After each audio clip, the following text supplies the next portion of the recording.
we're putting the focus on Bay Area athletes. Unlike other sports, it's basically you against your opponent's brain. There's no, wind that's a factor or any other environmental things. It's really just you against the game and against your opponent. From stories of inspiration. Getting coached by, U.S. national team coaches and them being like, oh yeah, like, you're good, was like, whoa, I am?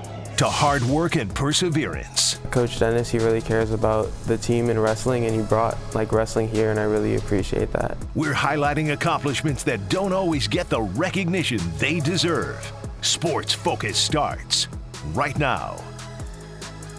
Hello and welcome to Sports Focus. I'm Christina Rendon and I am excited to be back with an all-new episode featuring stories on well-deserving student athletes. We want to start off in the North Bay. Some of the most talented basketball players in the country are right here in our own backyard. Prolific Prep of Napa Christian High School is a #5 boys basketball team in the country. 3 of their athletes have been named McDonald's All-Americans, joining the ranks of alumni who went on to be NBA stars like Michael Jordan, Shaq, Kobe Bryant, and LeBron James. Prolific Prep is a basketball academy at a private school.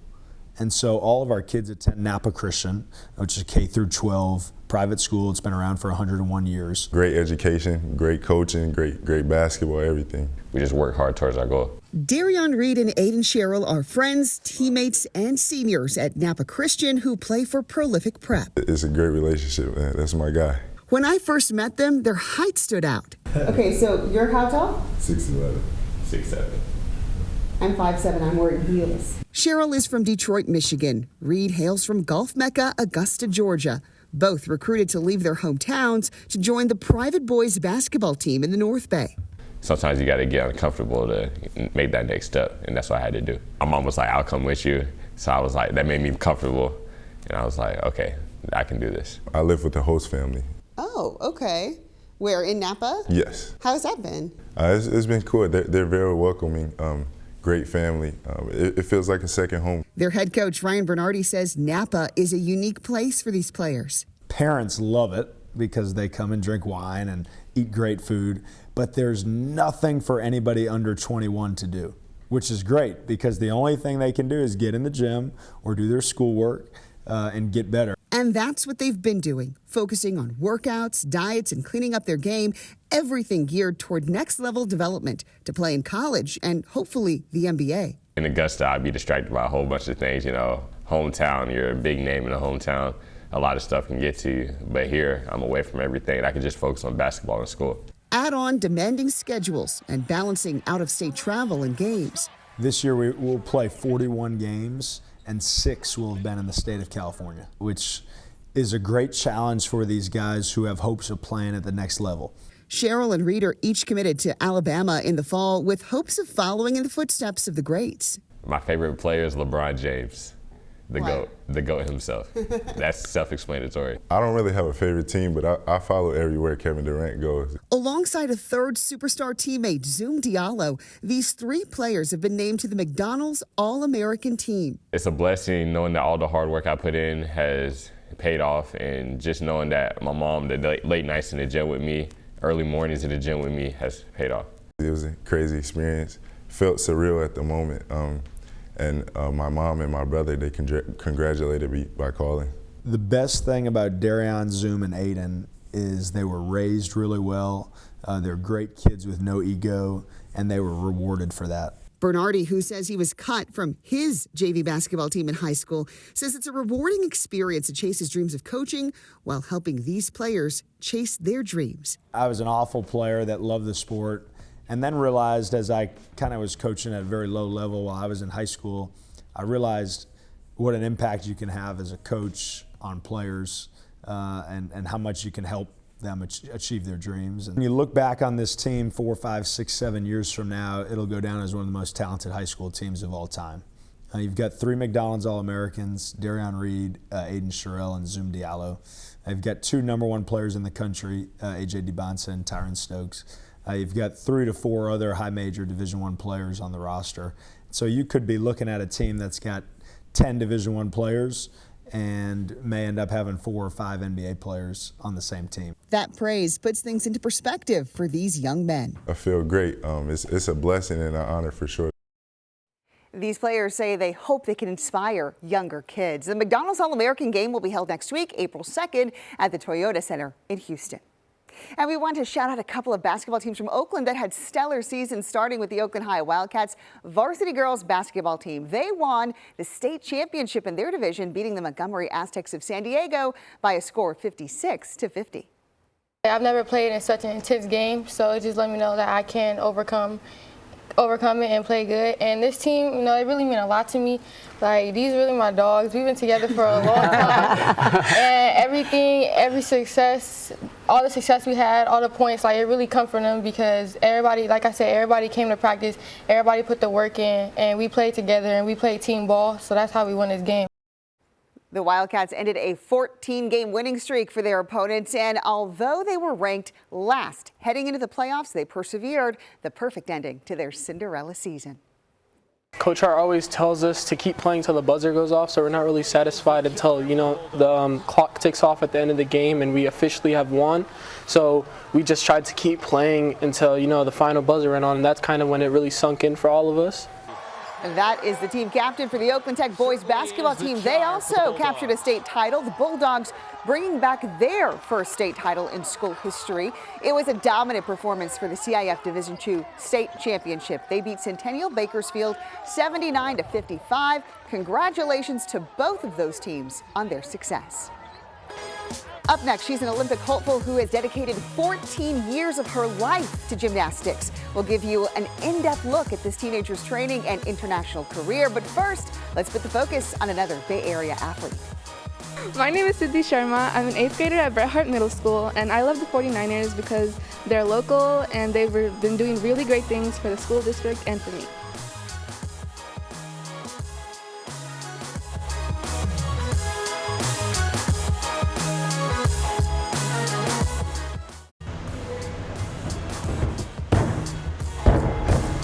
You're watching Sports Focus on KTVU Fox 2. Let's keep the focus on that Bay Area athlete. Her dedication and dream is taking her to new heights in gymnastics. The teenager from Richmond is headed to UCLA and has her sights set on the Olympics. Jason Applebaum has the story. Mika Webster-Longin is a rising star in gymnastics. Gymnastics is my everything. Last year, this high school senior from the East Bay burst on the scene by winning the developmental program national championship in the uneven bars, floor exercise, and all around. At nationals, I was just completely in the zone. Nothing could shake my excitement of being able to compete. And I don't know, I was just so focused the whole time. Before I had won, I was just kind of some random gymnast from East Bay, and then you know, I was like, wow, if I can do this, what else can I do in my sport? Buoyed by her stellar showing at nationals, Mika was invited to a national team training camp last summer. Getting coached by, you know, U.S. national team coaches and them being like, oh yeah, like, you're good, was like, whoa, I am? Her passion for the sport started at age 4, before she even knew what gymnastics was. Her mom explains. She was bouncing off the couch, rolling off the couch, sometimes tumbling on her head, and we're just like, this is too dangerous. So we took her into gymnastics. And within a year, she was invited to join the team. And 14 years later, here we are. And where that is training 35 hours a week while still maintaining her status as an honor student at St. Mary's College High School in Albany. So how does she pull it off? Lots of support. Like, I've been very grateful for all of the help from my school, from St. Mary's. They've been really helpful working with me through the changes. One of those changes includes schooling at home while she prepares for competitions. But like any elite athlete, greatness does not come without sacrifice. It's a really hard balance to be out there socially and to be doing high-level gymnastics. My love of gymnastics is so strong that I've been able to make those trade-offs and be like, I know it's going to pay off in the long run, and even if I'm going to miss out on something like in short term, it's worth my long-term goal. Mm-hmm. So you've got your eye on the prize, really? Yes. It hasn't always been smooth sailing. About 5 years ago, Mika's love for gymnastics hit a rough patch. At age 13, after nearly 10 years in the sport, she was burned out. I had a lot of mental blocks, which is kind of like when you get scared of skills, because gymnastics is a very, very mental sport. But rather than quit, Mika switched gyms and coaches, which was exactly what she needed. She was afraid of everything, and she just was burnt out, didn't really love gymnastics. And you dance in the corner, it's more contraction. Coach Lisa Terry is the owner of East Bay Gymnastics in Concord, where Mika trains. Or when you step, it's here and go. As a former gymnast herself, she could empathize with what Mika was going through. I think what I did is I went slow and I listened, because she had a lot of anxiety. I recognized all that stuff underneath, and then we slowly unpacked that stuff underneath. Moving to East Bay has been so magical because my coach Lisa has really helped me rediscover the love of gymnastics. Look around the corner. That love and hard work has taken her to new heights, including a scholarship to her dream school, Powerhouse UCLA. It's so cool.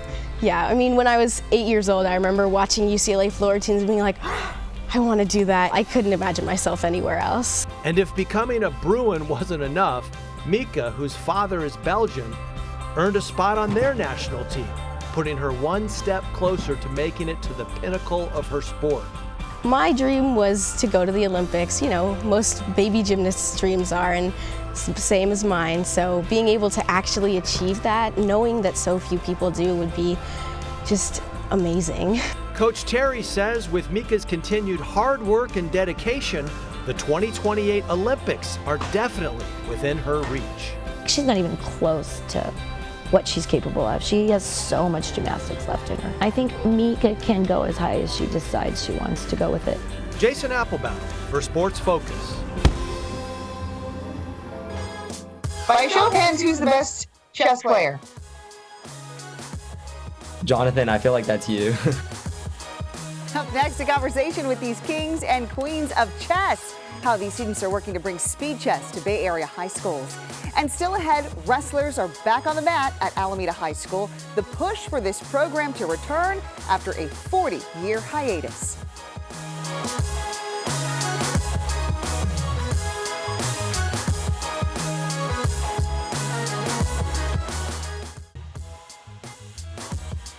Welcome back to Sports Focus. A group of students is taking their love of speed chess and spreading it across the Bay Area to foster competition and build community. The players behind the NorCal High School Chess Association chatted with me about their next moves in hopes of getting more students involved in the game. It's a mind sport. Anticipate and outsmart your opponent's next move. This is the 2024 Bay Area High School Blitz Championships for chess. Blitz just means it was a quick time control, and it was 5 minutes and a 5-second delay per side. So the games were about 10 minutes long each, and so people have to move really quickly. Cody Kletter, Nasita Babayeva, and Jonathan Liu are among 6 members of the NorCal High School Chess Association. Each are the head of their chess clubs at their high schools who come together to organize tournaments like this one. More than 65 students from 16 different high schools. 10 schools competed as a team.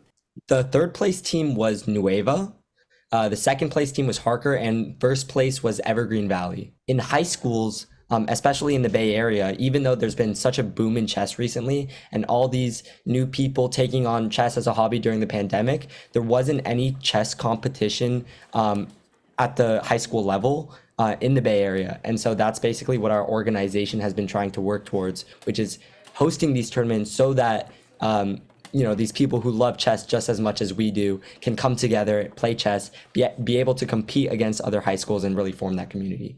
So there was really nothing that existed before this? No. Yeah, not to my understanding. This tournament was held at Crystal Springs Upland School in Hillsboro.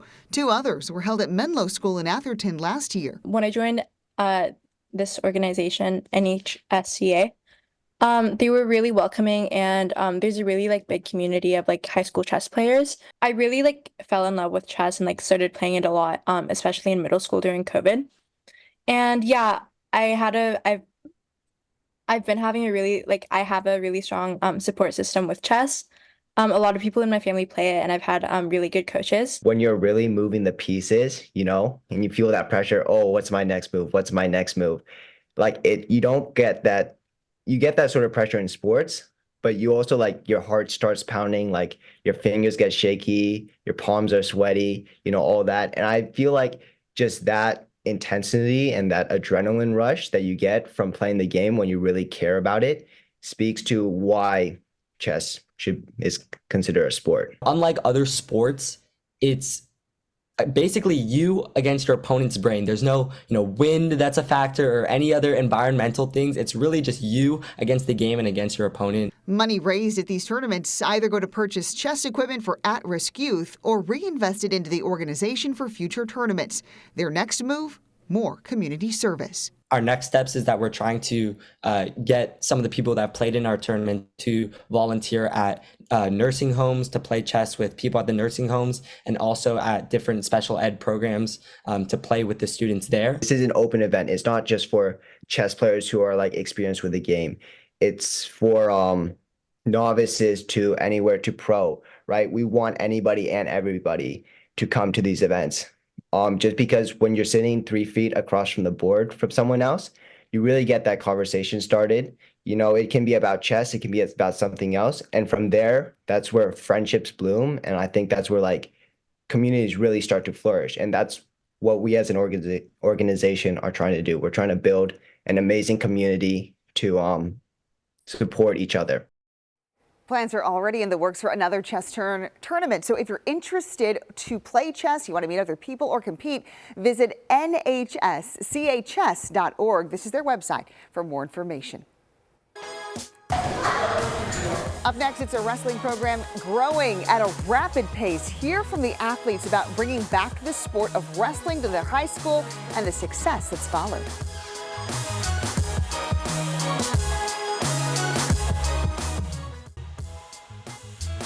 Turning our focus now to Alameda High School. It is making headlines for bringing back its wrestling program after 40 years. They went from 0 team wins last school year to a winning record this past season. It is so impressive to see the persistence and dedication of these students to get wrestlers back on the mat.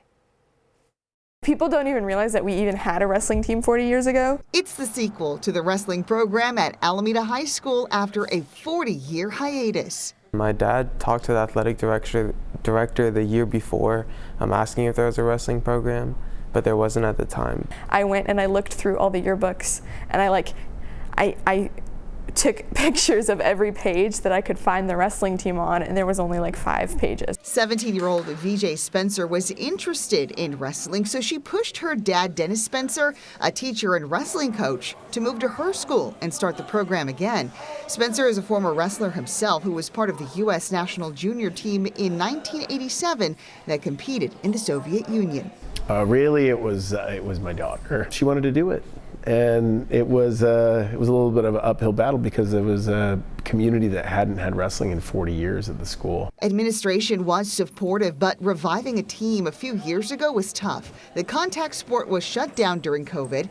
After the pandemic, Spencer tried again, officially organizing 9 players in 2022. I felt like our team was like really small, like we were the runt of the league. Our team was so small that we didn't even get to participate in like the dual meets and stuff that happens in our league. Practice started in a classroom. It did not last long. It was too small. Now we're in a dojo that is used by a class that teaches jiu-jitsu. Though the team ended the first year with 0 team wins, they didn't feel any pressure. There's no legacy to live up to. There's no thing to continue. It's just I'm starting the baseline. Then VJ worked to get the word out at the start of this season. I made up a little poster and I put a QR code and everything so people could go to the Instagram that we set up. Dozens of students showed up to try out. 32 boys and 10 girls made the list. A team of 42, which is huge. So really surpassed kind of my wildest dreams.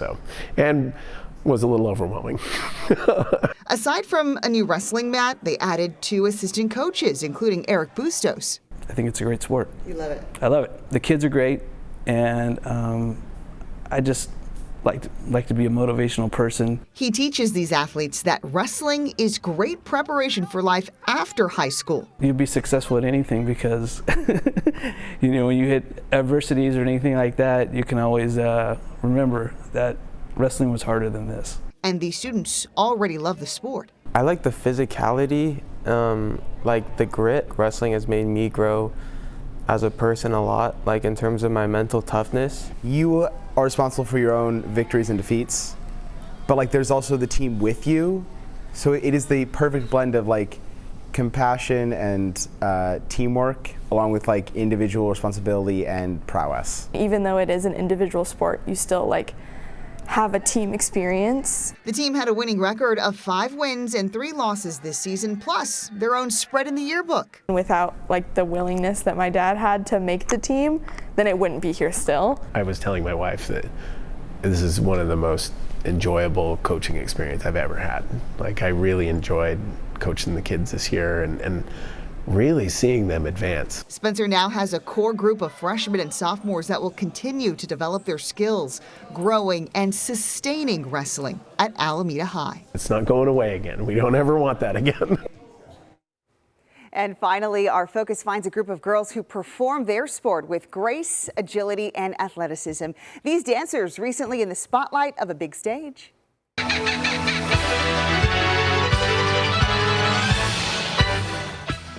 Dancers from Lisa performing art in Fremont. We're the opening act for the 2024 Chinese New Year Parade. They range in age from 7 to 17. Many of them have been training together for a decade or more. They say performing cultural dances is a chance for them to step into 2 worlds, being Chinese and American. Growing up in like the U.S. but like not being born in the U.S., it was kind of hard for me to always, I guess, find a way for me to communicate and like express myself. And I think when I found dance, I was like, oh wow, like this is really resonates with me.